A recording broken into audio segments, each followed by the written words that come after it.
Hi, Mark. We're here at the Australians Against Antisemitism rally, and you are the founder of Never Again Is Now, who put on this rally. And I think it's so interesting to have a rally supporting anti-Semitism that's not run by a Jewish group. Why is your community in particular so supportive of the Jewish community and Israel?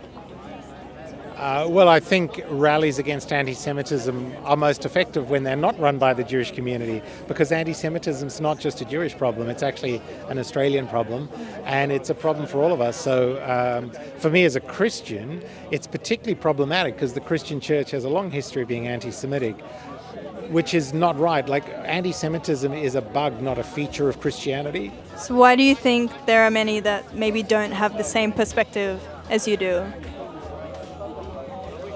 Because they haven't been educated. For those in your community and maybe other young Christians in Australia that want to get involved and maybe don't know where to start, what are some practical ways that they can do that? First practical way is sign up to our movement and join one of our chapters. Get involved, get educated, and join the movement. Yeah. Which community are you here representing today?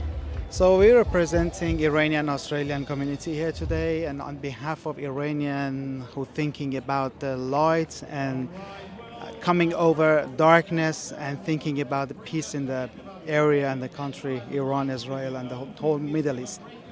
So I always see a group of you guys at all the Jewish rallies that we've been having the last 2 years. Why is your community so supportive of Israel and the Jewish community? I know it's complicated. There's a whole history there. Yeah, it is. Actually, it is. Yeah, to be honest, I'm not thinking that we're supporting you and sometimes you supporting us.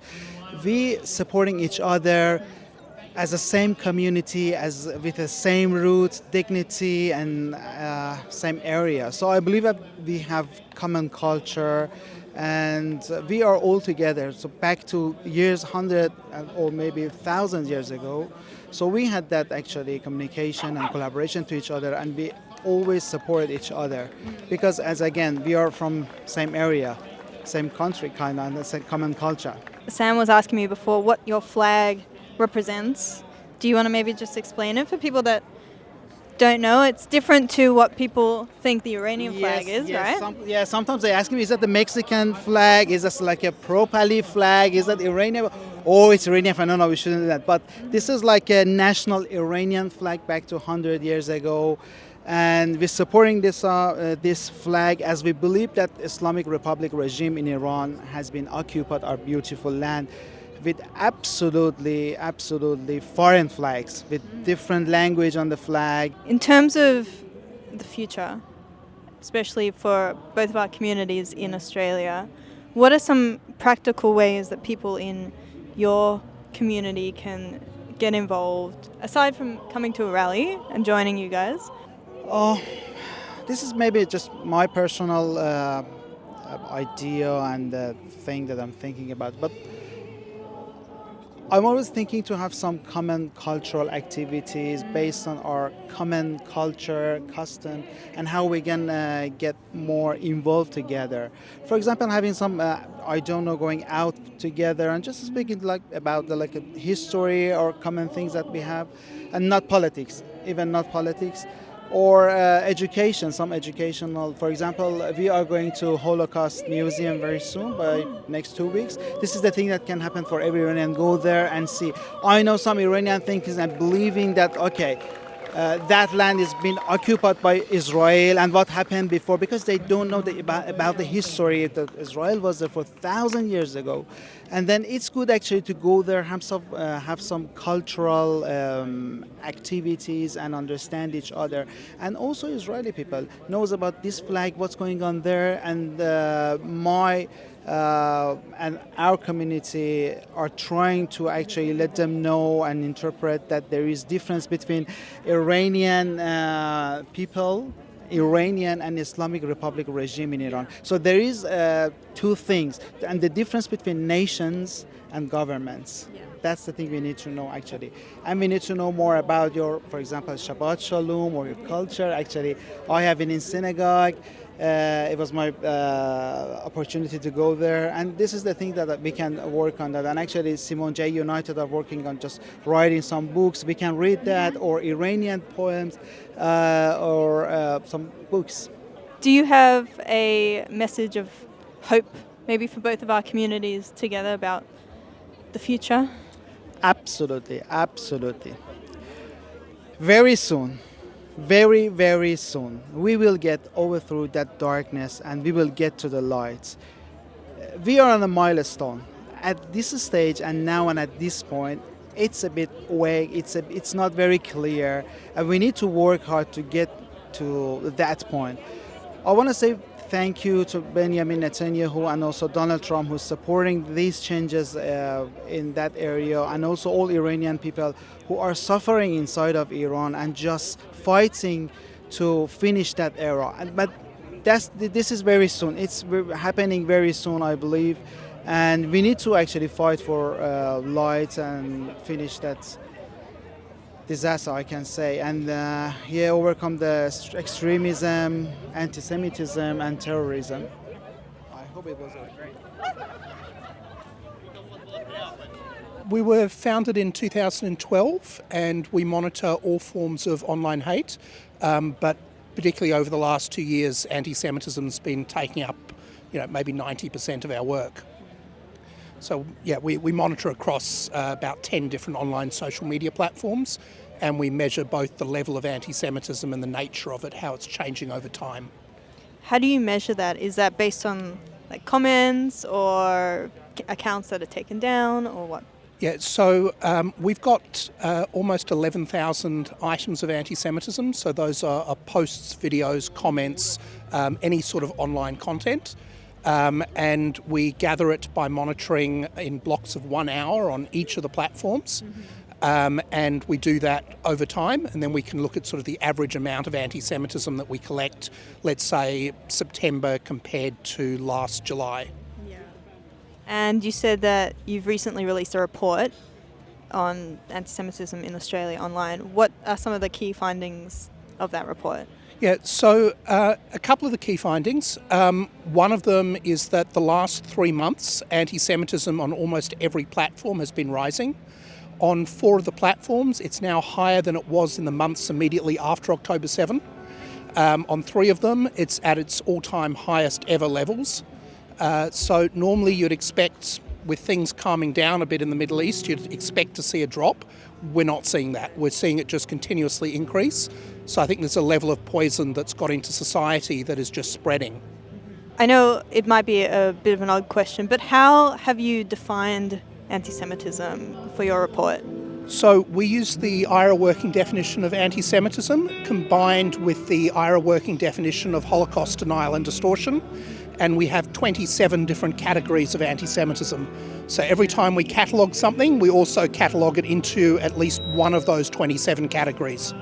Are there any suggestions for future action that you can give to us, social media people, Jewish people on the internet that are trying to effect positive change? Look, one of the big changes we're seeing is the rise of what we call racist anti-Zionism.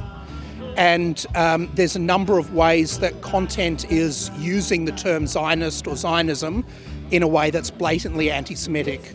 And a lot of them are now denying that it's anti-Semitism and saying, well, we're free to do this, it's just criticism. So people need to be able to respond to that. The first thing to note is that when it's talking about Zionist rather than Zionism, that is attacking a person or group of people. So that's not a criticism of an ideology or an idea, it's directly an attack on people. And to say, well, that's allowed, you may as well say, well, we can attack Jews because it's just criticism of Judaism. It doesn't work that way. So that's the first thing. The second thing is any use of anti-Semitic tropes, so, control of the media, things like that. It doesn't matter if you're saying it about Jews or about Zionists or about Israelis or about Israel. If it's an anti-Semitic trope, it is anti-Semitic, period. So we're seeing a lot of that happening as well. Another one we see, and we saw this recently at Sydney University, if someone is targeted because they're identified as Jewish, and then someone goes up to them saying, "Are you a Zionist?" and then says, "Well, I'm doing this because I think they're a Zionist." Well, if you identified them because they're Jewish, then, it's already anti-Semitic before you even open your mouth. And I'll say, if anyone's interested, the website is ohpi.org.au, and there's a link there for the anti-Semitism section where you can see all the work we've done since 2012 in this area. Wonderful, wonderful. Thank you so much. Thank you.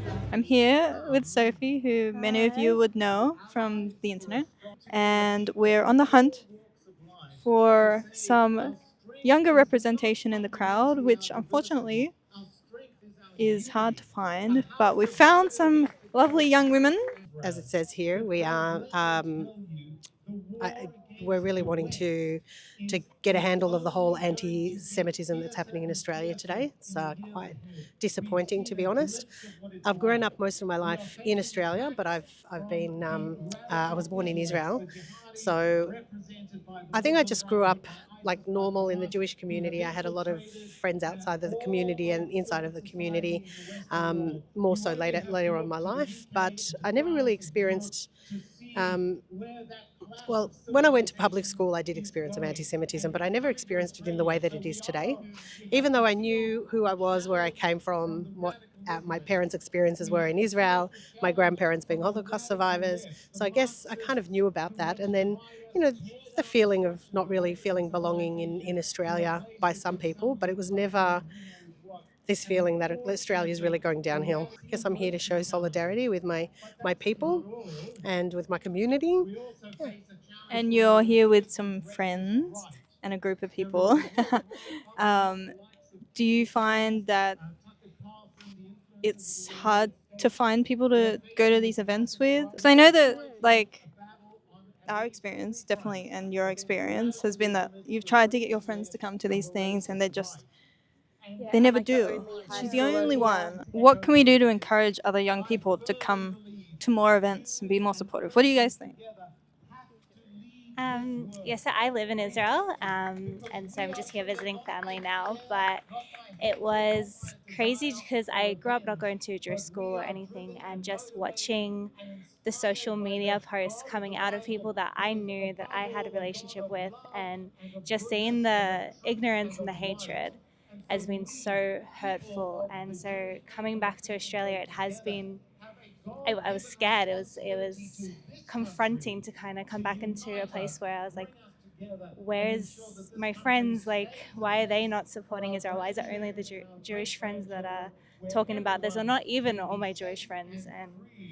And it's been really, really heartbreaking. And I think it starts with a lot of,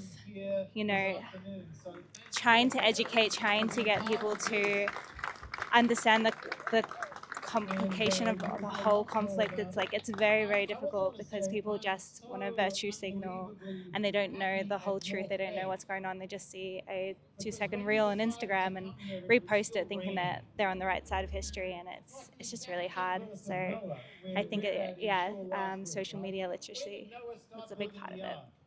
Well, thank you for coming out during your visit here. Hopefully, the rest of the time will not be so filled with depressing issues. I'm a little bit worried about some of the young Jewish people in our community because I'm an Israeli, and I grew up here with Israeli parents.